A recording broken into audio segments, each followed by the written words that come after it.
মুহাম্মদুর রাসূলুল্লাহ সাল্লাল্লাহু আলাইহি ওয়াসাল্লাম নবুয়ত প্রাপ্ত হওয়ার পরে সর্বপ্রথম কালেমার দাওয়াত দিলেন নবীজির সহধর্মিণী আম্মা জান খাদিজাতুল কুবরা রাদিয়াল্লাহু আনহা।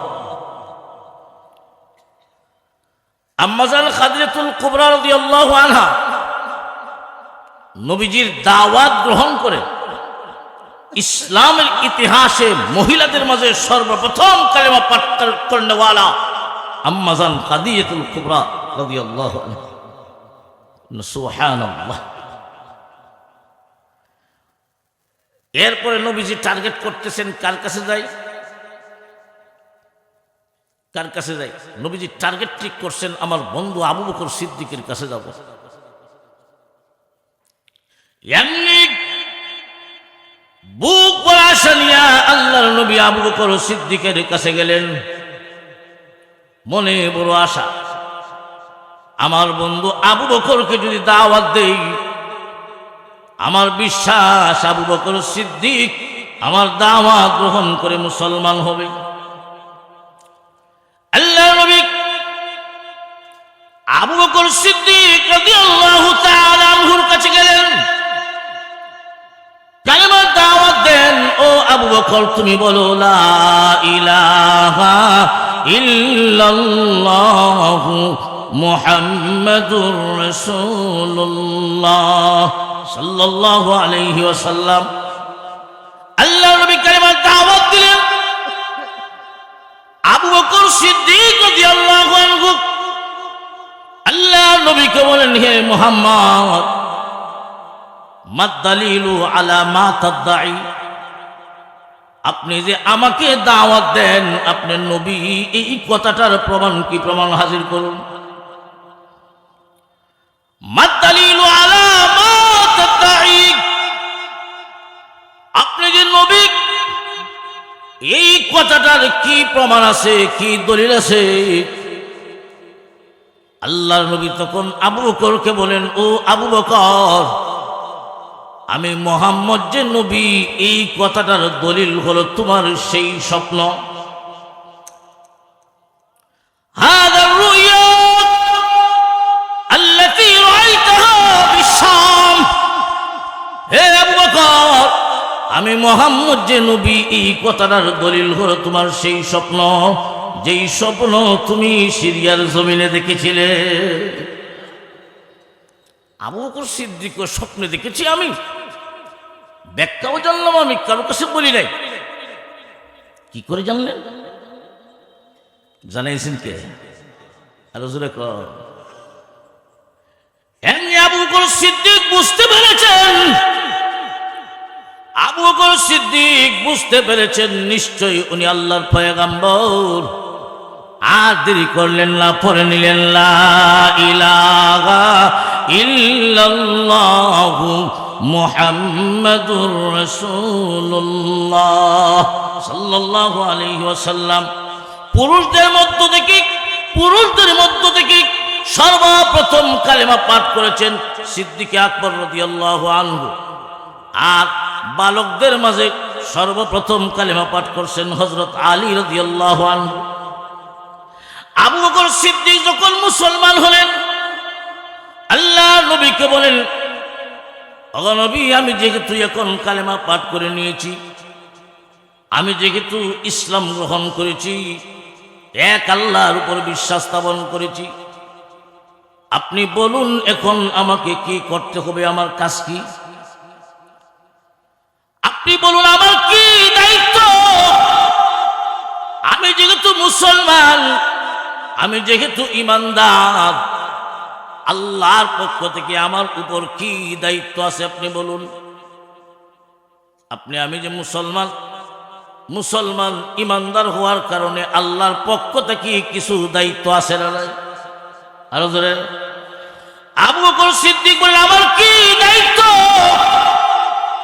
আল্লাহ নবী বলেন, ও আবু বকর, তোমার এখন কাজ হলো আমার মতো মক্কার অলিতে গলিতে কালেমার দাওয়াত নিয়ে যাওয়া, কালেমার দাওয়াত পৌঁছায় দেওয়া। আল্লাহ নবী মক্কার অলিতে গলিতে কালেমার দাওয়াত দেন।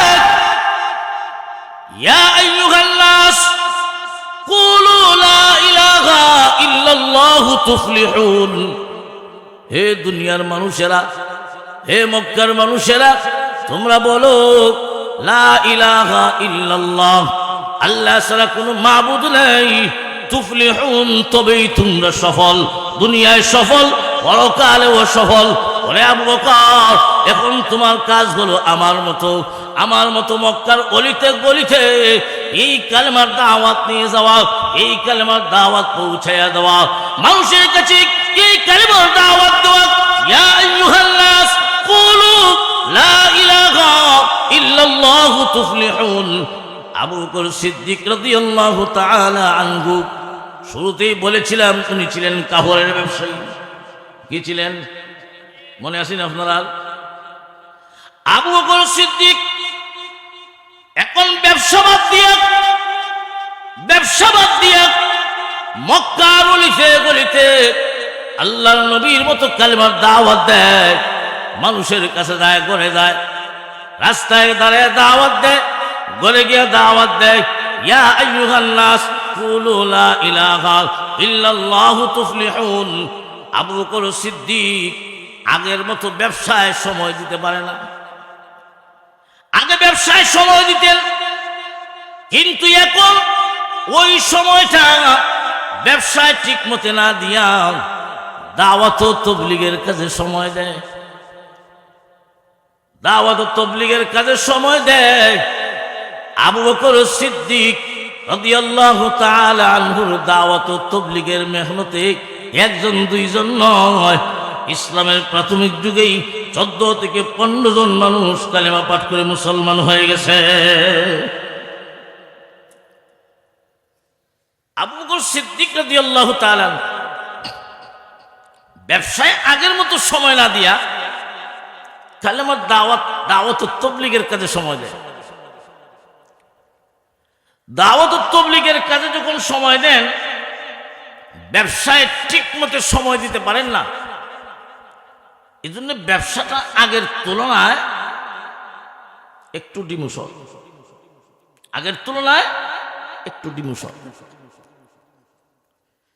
আবু বকর সিদ্দিক রাদিয়াল্লাহু তাআলা আনহুর ব্যবসায়িক সূত্রে আরেকজন বন্ধু ছিল, নামটা ভালো করে মনে রাখবেন, কালাদা ইবনে উসাইদ বা কালদা ইবনে উসাইদ। আবু বকর সিদ্দিকের ব্যবসায়িক সূত্রে বন্ধু। ওই কালাদা ইবনে উসাইদ আবু বকর সিদ্দিককে বলে, ও আবু বকর, বাপদাদার ধর্ম বাদ দিয়া আব্দুল্লাহর ছেলে মুহাম্মদের ধর্ম গ্রহণ করলা, তোমার পরকাল একবারে শেষ। আরো জোরে করলা নাউযুবিল্লাহ। কোন কারণে শেষ? বাপদাদার ধর্ম বাদ দিয়া মুহাম্মদের নতুন ধর্ম গ্রহণ করার কারণে। আর ওই ধর্মের পিছনে সময় দিতে গিয়া, দাওয়াত ও তাবলীগের মেহনত করতে গিয়া ব্যবসায় সময় দিতে পারো না, তোমার ব্যবসাও শেষ, মানে দুনিয়া শেষ। খাসিরাত দুনিয়া ওয়াল আখিরা, তোমার দুনিয়া বরবাদ, পরকাল বরবাদ। আবু বকর সিদ্দিক বাপদাদার ধর্মবাদ দিয়া ঈমান গ্রহণ করার কারণে পরকাল কি বরবাদ? আর যেরকম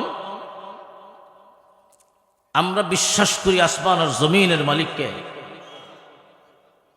এক আল্লাহর উপর ঈমান গ্রহণ করার কারণে আমাদের পরকাল বরবাদ কিনা, না পরকাল সফল? আর যেরকম সফল। ওই কালাদা ইবনে উসাইদ আবু বকরকে কয়, তোমার পরকাল বরবাদ আর দুনিয়াও বরবাদ, সব শেষ, সব শেষ। আল্লাহ কি শুনেন না? হুজুরে আল্লাহ পাক রব্বুল আলামিন ওই কালাদা ইবনে উসাইদের কথার প্রতিবাদ করতে গিয়া, কালাদা ইবনে উসাইদের কথার প্রতিবাদ জানাতে গিয়া, আর আবু বকর সিদ্দিককে সান্ত্বনা দেওয়ার জন্য কালাদা ইবনে উসাইদের প্রতিবাদ, আবু বকর সিদ্দিককে সান্ত্বনা। ওই কালাদা ইবনে উসাইদের মতো কিয়ামত পর্যন্ত যত বেঈমান কাফের ইমানদারদেরকে পরকাল ক্ষতিগ্রস্তের মাঝে বলবে। ওই কালাদা ইবনে উসাইদের মতো কিয়ামত পর্যন্ত যত মানুষ দুনিয়াতে আসবে সকলের কথার প্রতিবাদ।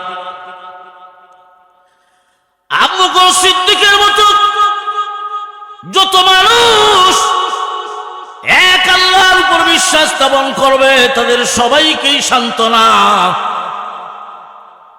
যদিও আল্লাহ সূরাটা নাজিল করেছেন 1450 বছর আগে, এই সূরাটা এখনো আছে না নাই? আরো জোরে কোন। কিয়ামত পর্যন্ত থাকবে, এই সূরার হুকুম থাকবে।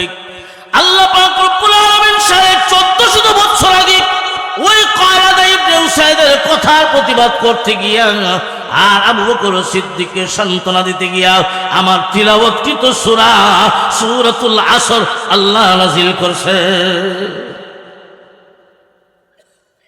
কালাদা ইবনে উসাইদের প্রতিবাদ আর আবু বকর সিদ্দিককে সান্ত্বনা। এখন ওই সূরাটা যদিও 1450 বছর আগে নাযিল হয়েছে, এখনো আছে, কিয়ামত পর্যন্ত থাকবে, তার অর্থ দ্বারা হুকুম হবে কিয়ামত পর্যন্ত কালাদা ইবনে উসাইদের মতো যত কাফের বেঈমানরা ঈমানদারদেরকে অন্ধবিশ্বাসী বলবে, ঈমানদারদেরকে তুচ্ছ-তাচ্ছিল্য করবে, ঈমানদারদেরকে ক্ষতিগ্রস্তের মাঝে বলবে, আল্লাহ তাদের সবাইকেই সূরাতুল আসরের মাধ্যমে জবাব দিয়েছে। আর আবু বকর সিদ্দিকের মতো যারা ঈমান আনছে, এখনো যারা আছে, কিয়ামত পর্যন্ত যত মানুষ ঈমানদার হবে আল্লাহ তাদেরকে সূরাতুল আসরের মাধ্যমে সান্ত্বনা দিয়েছেন। কন্যা সুবহানাল্লাহ। এই সূরাটা আল্লাহ নাজিল করেছেন কোথায়, কোন সময়? ইসলামের প্রাথমিক যুগে। কোন প্রেক্ষাপটে? আবু বকর সিদ্দিক ইসলাম গ্রহণ করছেন, বাপদাদার ধর্মবাদ দিয়া ইসলাম গ্রহণ কইরা দাওয়াত ও তাবলীগের কাজে সময় দেয়, কালেমার প্রসারের সময় দেয়। আবু বকর সিদ্দিকের ব্যবসায়িক সূত্র বন্ধু কালাদা ইবনে উসাইদ আবু বকর সিদ্দিককে কয়, তোমার দুনিয়ার জীবন ধ্বংস, পরকাল ধ্বংস, দুনিয়ার জীবন ক্ষতিগ্রস্তের মাঝে, পরকাল ক্ষতিগ্রস্তের মাঝে। তার কারণ বাপদাদার ধর্মবাদ দেওয়ার কারণে পরকাল বরবাদ, আর দুই ধর্মের প্রচার করতে গিয়া তোমার ব্যবসা বাণিজ্য সময় না দেওয়ার কারণে ব্যবসা বাণিজ্য ধ্বংস, মানে দুনিয়া ধ্বংস। আল্লাহ এই সূরার মাধ্যমে কালাদা ইবনে উসাইদকে প্রতিবাদ করছেন। ওয়াল আসরি ইন্নাল ইনসানা লাফি খুসর ইল্লাল্লাযীনা আমানু ওয়া আমিলুস সালিহাত ওয়া তাওয়াসাউ বিল হক ওয়া তাওয়াসাউ বিস সাবর। আল্লাহ পাক রব্বুল আলামিন সূরার শুরুতেই ওয়াল আসরের কসম, যুগের কসম, সময়ের কসম, যুগের কসম, সময়ের কসম, আসরের কসম করে আল্লাহ বলতেছেন ওয়াল আসরি ইন্নাল ইনসানা লাফি খুসর। যুগের কসম, নিশ্চয় দুনিয়ার মানুষেরা বড় ক্ষতিগ্রস্তের মাঝে, সবাই ধ্বংসের মাঝে, সবাই ক্ষতিগ্রস্তের মাঝে। আল্লাহ পাক রব্বুল আলামিন ওয়াল আসরি, আসরের কসম, সময়ের কসম কেন করলেন? কসমই বা কেন করলেন? ও দুনিয়ার ঈমানওয়ালারা, আপনি আমি কোনো কথার গুরুত্ব বুঝাতে গিয়া, কোনো কথার গুরুত্ব বুঝাতে গিয়ে আমরা আল্লাহর নামে কসম করি, আল্লাহর নামে কসম করি। উদ্দেশ্য হলো আমার কথাটা বড় মজবুত, আমার কথাটা বড় সত্য, আমার কথাটা বড় 100% ঠিক, আমার কথার গুরুত্ব বোঝানোর জন্য আপনি আমি কসম করি। ঠিক তেমনি ভাবে মহান আল্লাহ সূরার শুরুতেই কসম করে কথাটা বলতেছেন, এর মাধ্যমে আল্লাহ বুঝাইয়া দিলেন, গুরুত্ব বুঝাইয়া দিলেন, গুরুত্ব বুঝাইয়া দিলেন। ওয়াল আসরি ইন্নাল ইনসানা ইনসানা লাফি খুসর। আল্লাহ বলেন সময়ের কসম, সময়ের কসম। সময়ের কসম কেন করলেন? ও দুনিয়ার মানুষেরা, সময় মানুষের জীবনের এমন একটা মূল্যবান সময়। সময়ই একমাত্র পুঁজি, সময় একমাত্র হাতিয়ার, সময় তোমার একমাত্র সম্বল। ওই সময় ব্যয় করে তুমি জান্নাতি হতে পারো, ওই সময়টাই ব্যয় করে তুমি নিজেকে জাহান্নামী বানাতে পারো। সময়ের মাধ্যমেই তুমি তোমার জীবন পরিবর্তন করতে পারো। সময়টা বড় মূল্যবান। তাই আল্লাহ পাক রব্বুল আলামিন যেই কথাটা পরবর্তীতে বলতে চাইছেন, সময় মূল্যবান, এই মূল্যবান সময়ের কসম করে আল্লাহ বলেন ইন্নাল ইনসানা লাফি খুসর। নিশ্চয় দুনিয়ার মানুষেরা সবাই ক্ষতিগ্রস্তের মাঝে, দুনিয়ার মানুষেরা বড় ক্ষতিগ্রস্তের মাঝে। রাইসুল মুফাসসিরিন আব্দুল্লাহ ইবনে আব্বাস রাদিয়াল্লাহু তাআলা আনহু বলেন, আল্লাহ পাক রব্বুল আলামিন ইন্নাল ইনসান, ইনসান শব্দ দ্বারা দুনিয়ার সকল মানুষকে বুঝান নাই। আল্লাহ বুঝাতে চান ইন্নাল ইনসানা লাফি খুসর। নিশ্চয় দুনিয়ার কাফির বেঈমানেরা বড় ক্ষতিগ্রস্তের মাঝে, মুশরিকেরা বড় ক্ষতিগ্রস্তের মাঝে, মুশরিকেরা বড় ক্ষতিগ্রস্তের মাঝে। পরবর্তীতে আল্লাহ পাক রব্বুল আলামিন চারটা গুণের আলোচনা করেছেন, চারটা গুণ। ইল্লাল্লাযীনা আমানু ওয়া আমিলুস সালিহাত ওয়া তাওয়াসাউ বিল হক ওয়া তাওয়াসাউ বিস সাবর। আল্লাহ পাক রব্বুল আলামিন প্রথমে আলাদা করে বলেন দুনিয়ার সমস্ত মানুষ ক্ষতিগ্রস্তের মাঝে, একমাত্র ওই সমস্ত মানুষরাই সফল যাদের মাঝে চারটা গুণ থাকবে। চারটা গুণ। কয়টা?